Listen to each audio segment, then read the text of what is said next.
Hello, we've got 10 things we want you to consider before you decide to get married. Are you ready for forever? You don't want your marriage to be just another unhappy statistic. You can't go into marriage thinking there's an easy back door. This is serious. You and your mate will be forever changed when you get married. And if you divorce later, you'll also be changed forever. And it won't be just because your wife got the boat and all you got was the dog. I mean, unless you want the dog. You want forever. You really want this to be till death do you part. So it's okay to take your time to be certain that you really are meant to be with this person forever. Forever is a long time. You're not taking a walk or going on a weekend trip. You're saying forever and no one else. That's a big commitment. Be ready for forever. First comes love, then comes marriage. What about kids? Are you ready for a family? Sure, your wife's cute. Of course, your husband's handsome. Now picture him up to his elbows in baby food, dirty diapers with burp residue on his shoulders. Yeah, she's a hottie, all right. But when she looks into your eyes, she remembers you were responsible for her last three difficult births. Are you ready for family life? Children are a blessing, there's no doubt about it. But they're also a big responsibility. They're not even cute and cuddly for very long. Eventually, they'll want the car keys, expect a college fund, a down payment on their first house. Are you ready for that? It's something to think about. Are you prepared to be broker than you've ever been in your entire life? Maybe you'll be the exception to this rule. Perhaps you'll be older when you marry. Good careers, excellent saving habits. But more than likely, you'll be like the rest of us, depending on your love to keep you warm. The good thing is, the years add pounds, even if you keep exercising. So there'll be more of that warm keeping kind of love. But make sure you understand that for real success, you need to know how to run the finances as a household. Get some financial counseling just as you would get marital counseling. I don't care if it's Dave Ramsey or Dave Ramsey's cousin, but make sure you're ready to join and nurture the finances in matrimony. Even tiny houses and tents cost money. I hate to harp on this money thing, but oh well. Can you afford a real wedding? And don't get mad at me. A real wedding means different things for different people. Personally, my husband and I eloped. I did get a wedding dress, a beautiful ceremony, and an awesome honeymoon. The Smoky Mountains were great. You should try them. But hey, that won't work for everyone. I've been married forever, but I doubt things have changed that much. Remember, you're doing this forever thing, right? So it needs to be done right, the first and only time, no regrets. If you need to save before the big day, get it done. Think of how proud you'll both be if your big day isn't overshadowed by credit card tears and debt for wedding expenses. Well, that is, unless your father is going to write a check for the big day. He might, I guess. But save a few dollars anyway. It's something to think about. Before you say yes to the dress, have you met the in-laws? I mean, they could be great people.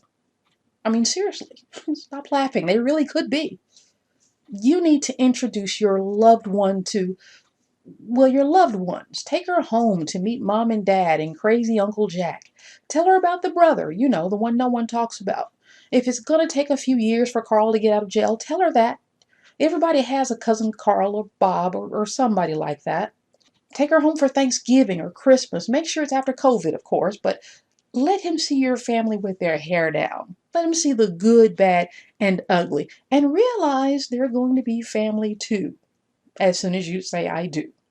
That is, if you still want to say, I do, after you meet the in laws.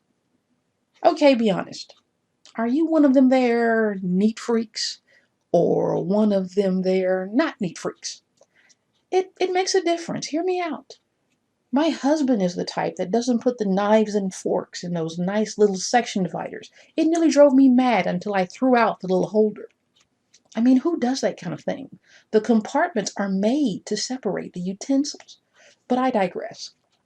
If you're the kind of person that likes everything in its place, but your partner is not, you might want to think about this thing. I mean, if you're close to triggered just looking at this picture, but you're planning on marrying someone whose underwear and socks have yet to find the inside of the clothes hamper even now, you might want to think about this thing.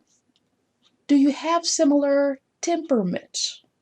Don't act like you don't know what I mean. Are you a morning person trying to marry a night owl? Do you want to travel the world with someone who dreams of traveling down the hall for an extra snooze fest? Does your partner have anger issues? Well, you need to get that worked out before you get married, not after. I know opposites attract, but don't get silly. You want to be jumping for joy as you finish each other's sentences, not contemplating a sentence because you've had a change of heart and that till death clause is starting to look like an acceptable exit ramp. Okay, back to money. Which of you is good with it, by the way? Don't be coy. It's okay if it's not you. It needs to be somebody, though. You need to have that talk. You know, the talk. How much does your sweetie comes have in student loan debt, credit card debt, car debt? You know. How long have they been employed at the same job? These are questions you need the answer to. It's time to get serious. You can't put 20% down on that mortgage if you're not on the same page with money. Combining a life includes combining the finances. Research says that those that can talk about money and handle it together with reasonable discussions are able to amass wealth. Those that don't tend to have unhappy marriages and lead to divorce. And remember, you can't divorce. You promised. So get it together. Ask about the finances before you get hitched. What are your belief systems? So, you believe the wandering spirits of the forest and Mother Earth are your guiding light. You see God inside of yourself and nature and no one else. There's only one problem. You're about to marry someone who goes to Sunday school at 9 a.m., morning worship service at 11, Baptist Training Union at 3 p.m., and the Sunday evening services at 6. You'll have time to tell her about the nature imps, either Wednesday night for Bible class or maybe Saturday morning after her choir practice. What? Stop! You two need to have a serious question about your belief systems and what this means for your marriage. Not to mention, what about the kids? I know you haven't had them yet, but you still need to think about these things. For many, differing faiths is a deal breaker. You need to talk about this seriously and earnestly. Sharing a life often means sharing your faith with the people you love. It's something to think about. And if you insist on trying to ignore these differences, well then, just bless your heart. We've got one more thing to consider before we call it a day, but hey, please subscribe so I can say I have one, so I can say I have a subscriber. And like this video, be sure to share it. If you can save just one person from making a hasty decision without putting a little more thought into it, it'll be worth it. This is another big one. Yeah, I know this isn't my number one. It's more like a 1.5 or an honorable mention. I'm not kidding. Do you share the same political beliefs? I know this seems silly, but it isn't. In this current political climate, one half of the country seems intent to hate the other half of the country. It's ugly out there. You probably don't want that environment in your home. I mean, yeah, opposites attract a little bit. I'm sorry. It's better if you can be on the same page. Yeah, I said it. You want peaceful mornings, sipping a cup of coffee, watching the morning news, not endless battles of whose guy stinks. Spoiler alert, they both stink. You need to find out what makes your partner tick politically and make sure that what makes them tick politically doesn't trigger you politically. Heed this warning. Don't make the assumption that you can change a person. It's unfair. There is just no guarantee that you're going to change someone else. And why should you? There are couples out there that make these mixed marriages work, but this is seriously something to think about before you get married. Okay, this is my real number one. Do you love each other? Love is active. Are you ready to give of yourself fully for the benefit of someone else?